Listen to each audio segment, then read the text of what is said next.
Whether it's Kitchen Confidential, vintage Unix, Total War, or birds taking the train, there's a sub for that. Welcome to the front podcast of the internet. I'm your host, Willy. And I'm your host, Scott. We are a show all about Reddit, covering all the ups and down votes in about 30 minutes. If you like the show, you can find more of us on TikTok, YouTube, and Instagram. Or picking all the lint off of my microphone. I saw that.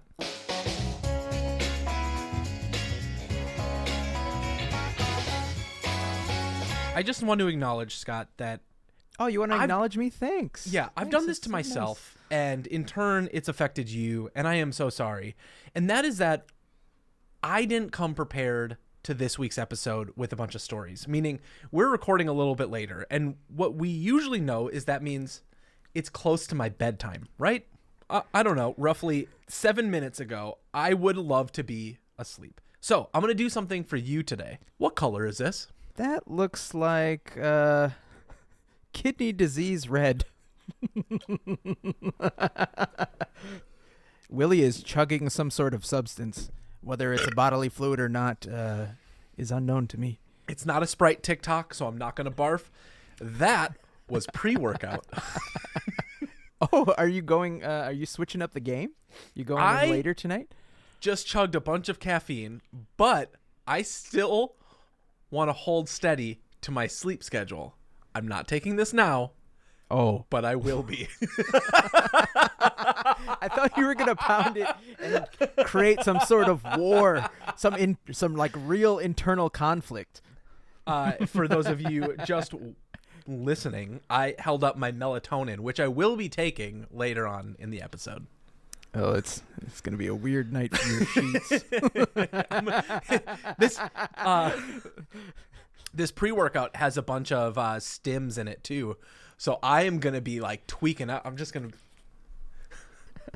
Speaking of crazy things, did you know that every now and then the Reddit algorithm likes to just go all hunky-dory and say like, okay, well, we've been featuring all these subs for a while. Let's get some new blood in the mix. Yeah, I think most people would be aware of when they got rid of the corn on the front page, but that was for bigger reasons.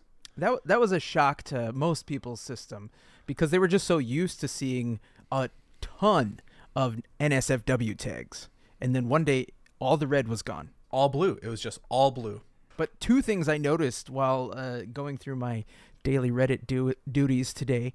Number one, a bunch of new subs popped into the front page.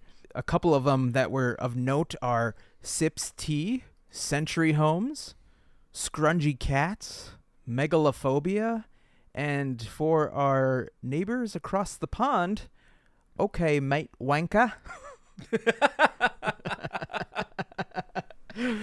I find it really interesting when Reddit does this because, one, it makes you question, why now? What are you doing? What are we trying to advertise towards? Or what do we think this new algorithm is going to bring in for an audience? But another part of me says, I'm sick and tired of reading anti-work and Wall Street bets every single day. Yeah, I think it is. And maybe it's just kind of like localized over here in the United States, but maybe they're just trying to like take eyes off of all the negativity. Because like you said, it's been anti-work and war and politics for so long, especially these past 2 years. Maybe they're like, let's try to make it fun again, get more people in right before we go public. I would like to see some other subreddits other than the ones that they added. Century Home, you said? Century Homes is about really old houses where people find stuff from the previous owner. That's a bit cooler than I was expecting it to be. I think that would be a fun one. The types of subreddits that I would want to see, I might not have any specific ones in mind.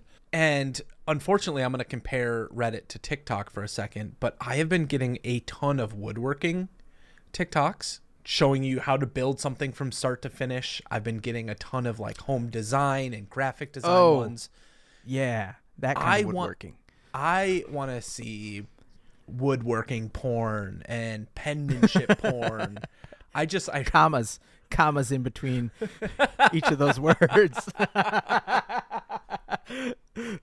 I've been going through a midlife crisis, as as you may or may not be aware of, but I'm really into trading cards again. So Can you call I this think it would be cool. stage of your life mid? No, a midlife crisis Okay. is what I'm having. I mean, if anything is a life crisis, I would describe this as mid, because I haven't gone out and done any cool things like buy a motorcycle or signed up for skydiving lessons. I'm just literally buying baseball cards again. And golf clubs. And golf clubs, yes. But I would like to see more of the trading cards pop up on the front page from time to time.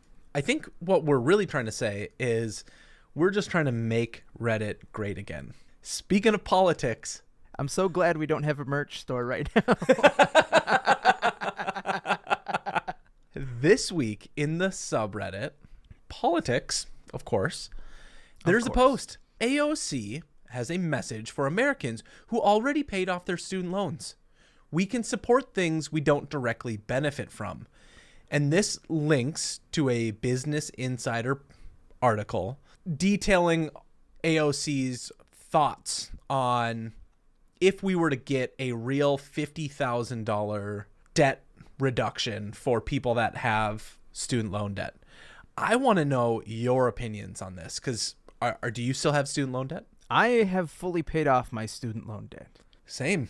Do you think it would be okay to take out another $50,000 loan if I knew they were going to forgive it right away? So many people are signing up for college. They're like, I'm getting into Harvard. I don't really care. I'm a mid-30s white man. I can make it. It's interesting. My partner and I were talking about this week, and she just recently paid off all of her student loan debt. Oh, good for her. Yeah, just got her master's degree, and through that was like, there's a lot of money that's involved in this. It's going to take forever to pay it off. And then when she did, she starts seeing these murmurs. Now, Biden said last week that his administration would only entertain the idea of a $10,000 debt reduction. But if it were to be $50,000, if it were to be any amount of money, for her, that was a frustrating moment, because that just meant I put in all of this work and now I'm not seeing the benefits from it. And I think plenty of people, I don't want to dismiss that as a feeling, but I think plenty of people are going to feel that way. I think this post from AOC is specifically stating that we can still be a part of a community that works to benefit the majority, even if that doesn't mean that you get immediate benefits from it, which in turn it'll hopefully give benefits in the long run. Yeah, and I can see why somebody would be frustrated, especially so close to the finish line. I paid mine off several years ago. Mm-hmm. And so if they said like, okay, Scott, you paid off your student loans 4 years ago now. Anybody who's had student loans for the past 3 years, we're just going to give you a $10,000 check. Then I would be upset. But if they're going to clear out a bunch of student loan debt so that American lives can be improved, I don't think that's a bad thing. One of the top comments of this post, or another one very similar to it, was, what about going forward? What does that look like? Because we forgive everybody's student loans right now. It doesn't change the fact that these predatory lending companies still exist. And it's just going to be a few more years before we're just back in this situation all over again. Forgiving student loans right now is a literal pebble in the ocean compared to what we actually have to fix. Somebody commented and said, I think that's the biggest reason they're hesitant to do it at all. We can forgive trillions in student debt, but then nothing changes after that. We'll be back in this mess in a matter of a few short years. I absolutely support a total debt forgiveness, but we're going to need a complete reform for higher ed and predatory student loans in general. Yeah, so that's the real question. I don't think America has any problem with making money go brrr and giving it to businesses and then forgiving that, or banks, or anything that's also people, according to Mitt Romney. Politicians. And I've heard a lot of talk about how forgiving loans to businesses is advantageous for the whole, but forgiving loans to individuals can actually hurt societies. And I don't know if that's a good enough argument anymore. I think there's too much data to show that the people are the ones who make America work, not these businesses. If there wasn't any money to buy products, the American economy would collapse. So until we fix the system, it seems kind of trivial that we're talking about forgiving student loans at all. But we should. It would be nice for people. I mean, yeah, do it. Why not? Who cares? Fuck it. We're all screwed anyways. I know. The planet's still dying, so it's okay. Oh no. And speaking of strange business decisions, Willy, did you know that Colonel Sanders got fired from a dozen jobs, was a lawyer who once assaulted his own client, started a restaurant that went out of business and found himself broke at the age of 65? And that's when he started KFC. At 65 years old? And guess what? This is crazy. Yes. Is any of that to be believed? No, it's all true. It's all true. A commenter named Wolves and said, here's the most interesting thing about this story. The building that the KFC building was, the first one, was a big bucket, and it's this red and white color. That was created by none other than Dave Thomas. Of Wendy's? Yes, that's right. Wendy's Dave Thomas. It literally says that in the comment, too. Are you kidding? Okay. Yeah. So that Dave was the best franchise owner in the Midwest. And if it weren't for him, we wouldn't have the iconic KFC look and feel that we have today. Colonel Sanders eventually lost his chain to investors, and Thomas got screwed over by some insider KFC guys as well, went off to start the crazy good franchise that we all know and love thanks to social media today, Wendy's, and then remained friends with Colonel Sanders, even though Sanders was pissed that he left because he was his number one guy. So after Sanders got bought out, he went to help Dave Thomas make Wendy's the success it is today. Holy cap. Shit. Are you kidding me? No cap. That's the youngest thing Scott's ever said. Hold on. This is the craziest new. How did I not see this on the front page? This is surreal. I know. It's wild. You're trying to tell me that KFC, back in its heyday, when did KFC come out? 70s? KFC came out in 1952. Okay, so it's older than I thought. That's what she said. And that I would have expected that when Dave Thomas left and said, "My daughter's a hottie. Let's make her it's Midwest, it's pedophilia. Just get over it. All right? Move past it. It's the 50s." What are you doing, step franchise owner? And what the hell? Burt Reynolds from KFC comes over. These two necrophiliacs come together and they make an amazing fast food restaurant. How did they not just go after KFC? Why was there not more hate? Especially today with this story like this coming out. How did the Wendy's social media young star just not come out and be like, "Fuck you, you old greasy bastard"?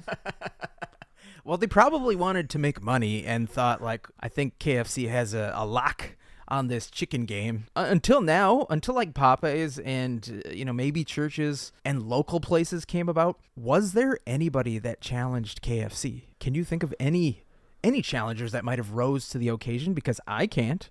Back in the day, back in the 50s, Yeah. 60s through even up growing until up. the 2020s, no.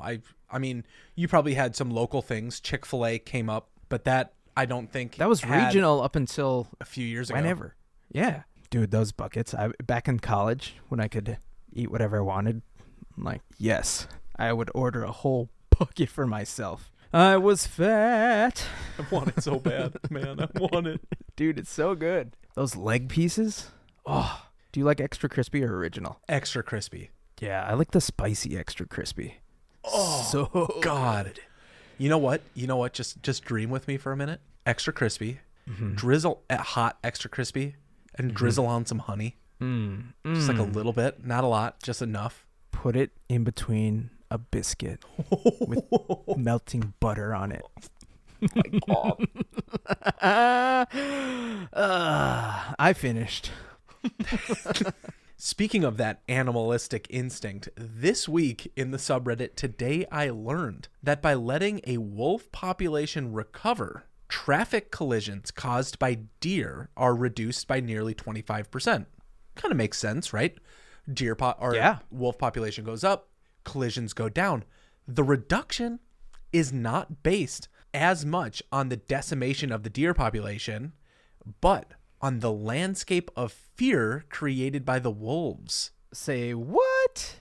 Yeah, it says wolves reduce deer population and also scare the deer away from linear landscape features, including roads that the wolves often prowl. Oh, very interesting. I totally would have guessed that it was because they were eating more deer. Naturally, that's what you would think when you think about animal facts, but we live in northern Minnesota, and if you are not northern United States, we're southern Minnesota, but we're used to, you figure it out, we're used to driving at night or at dusk and having to pay attention for deer. Use those high beams. Have you ever hit a deer yourself? Oh, I've called you deer at least once or twice.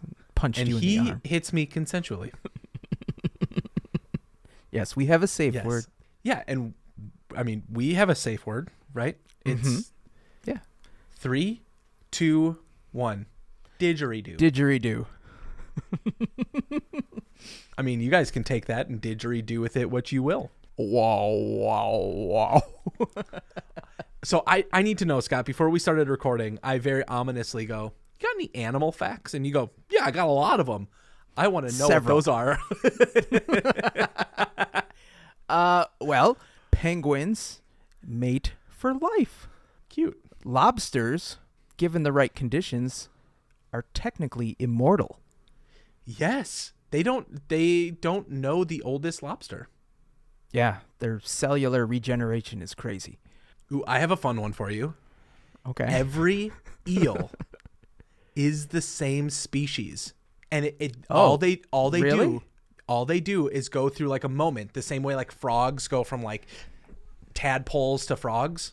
Every single eel, electric eel, moray eel, it's all just a moment, a metamorphosis in their life, and they don't know where they're birthed. Huh. Scientists have no idea. It's pretty straightforward. All eels are Italian. That's a moray. So stupid.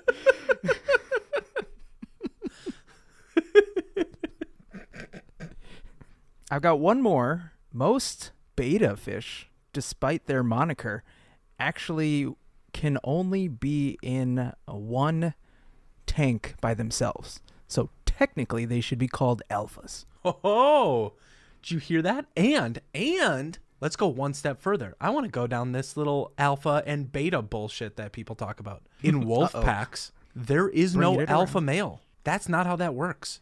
There is no one senior person.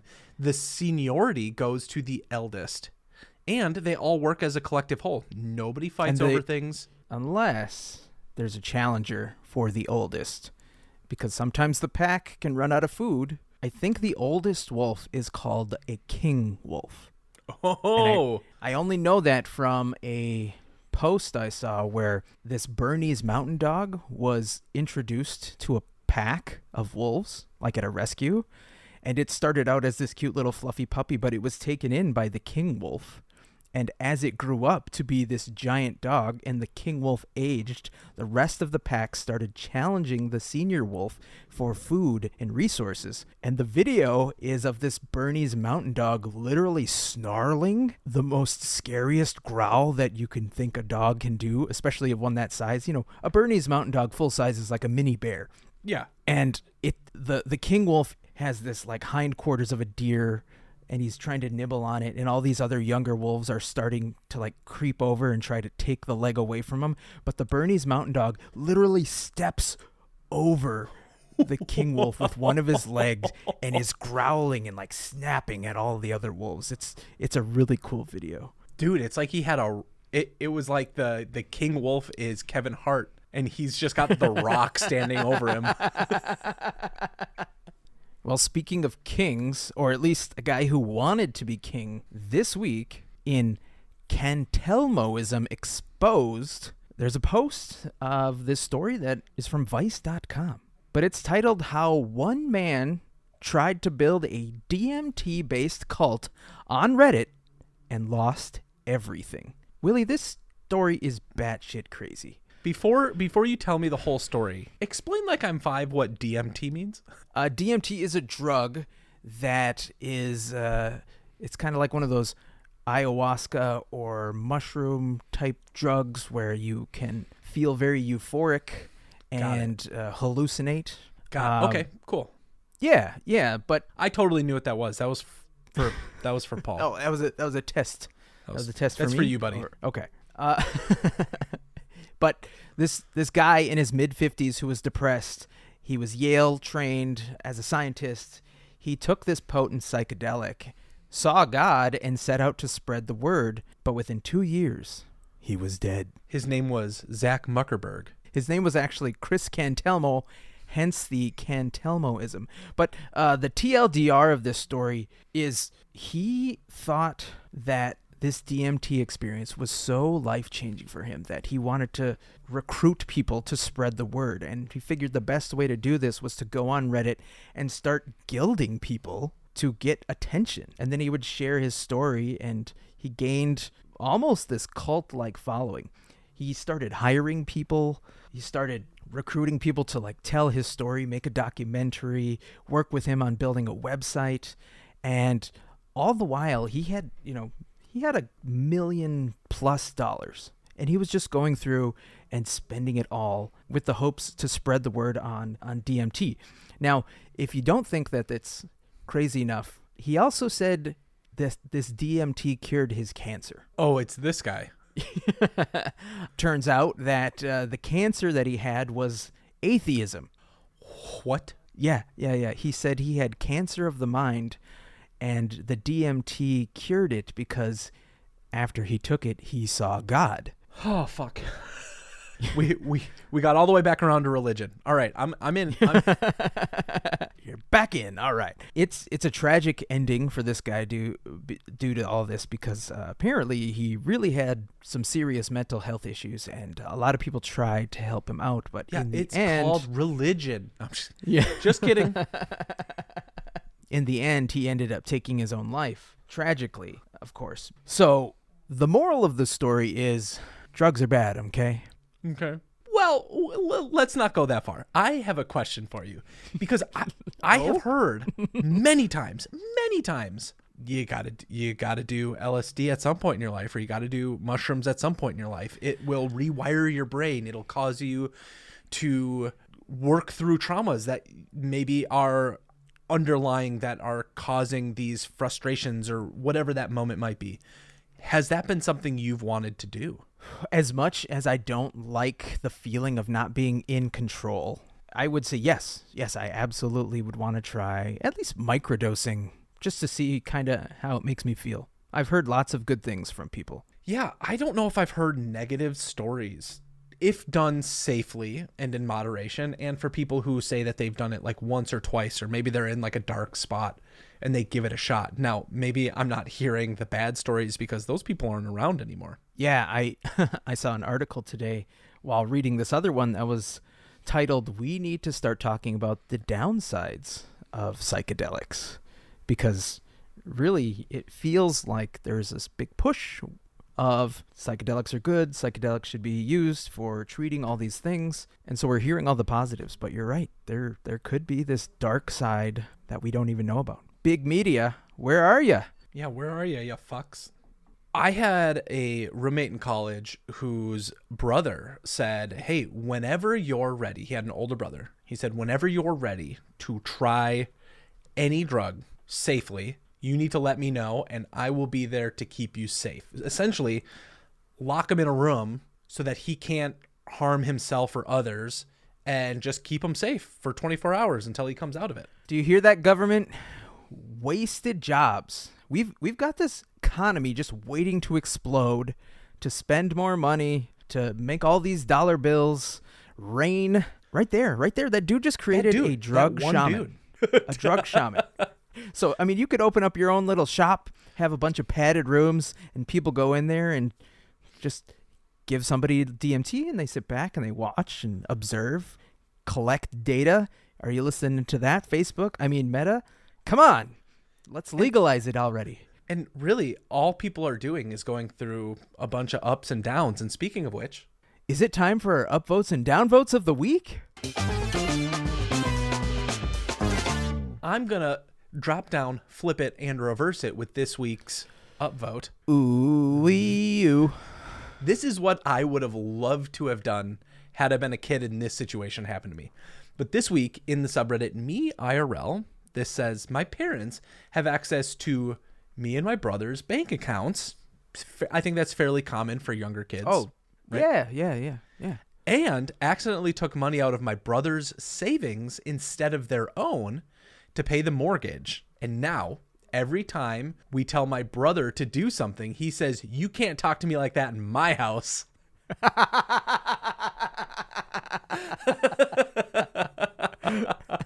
His house, his rules, I guess, right? That's right. Mom and Dad better be home by 10 p.m. or else. And the top comment said, my mom registered her car under my name. So every time she goes somewhere that's not work, I always say, where are you going with my car? And she gets just a little pissed.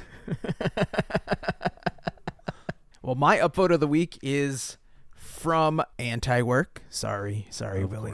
Of course. It's fine. I don't even But, and here's my big but. Yeah, you do. Thick, dumpy. It's a follow-up to a story we had a little while back.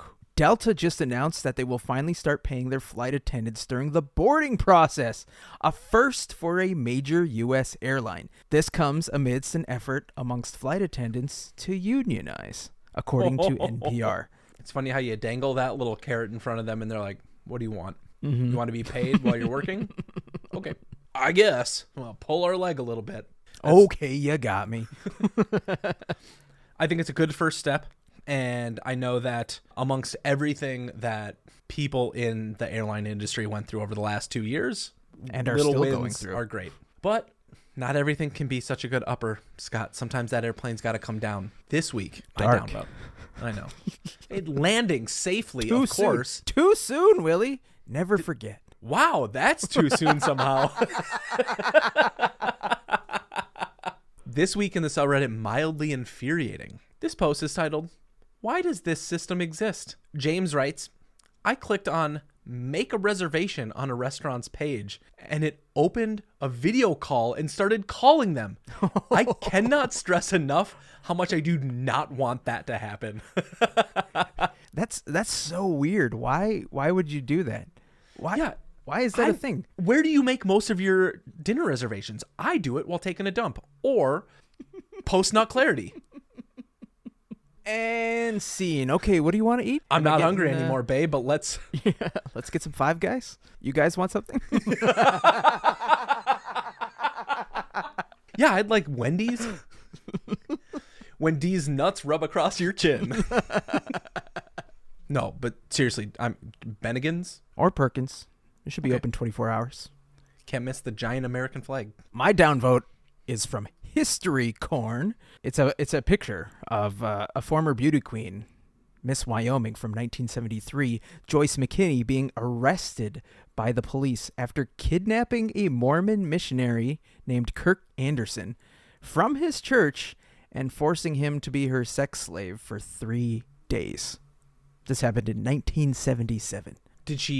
In 1977, did she actually go to jail? Well, I'm glad you asked because, much like my other story, it gets worse. Oh, God. After the case, McKinney absconded from the United Kingdom and was allowed to reside in the United States with a falsified passport. In 2008, it was learned that she made 5 clones of her pet pit bull in South Korea and was subsequently charged with plotting to have a teenager break into a house to raise funds for a prosthetic leg for her horse. Also, she drove and ran down a 91-year-old Holocaust survivor in 2019. This lady is pure chaos. This story is almost as batshit crazy as the jokes that are coming out of SNL. Makes no sense. Nobody understands why it works that way. Why the hell does this person still exist? And Kenan Thompson somehow still shows up. I mean, he's the GOAT, though. Well, thank you guys so much for listening to us this week. Find more of us on our socials, and we'll see you next time.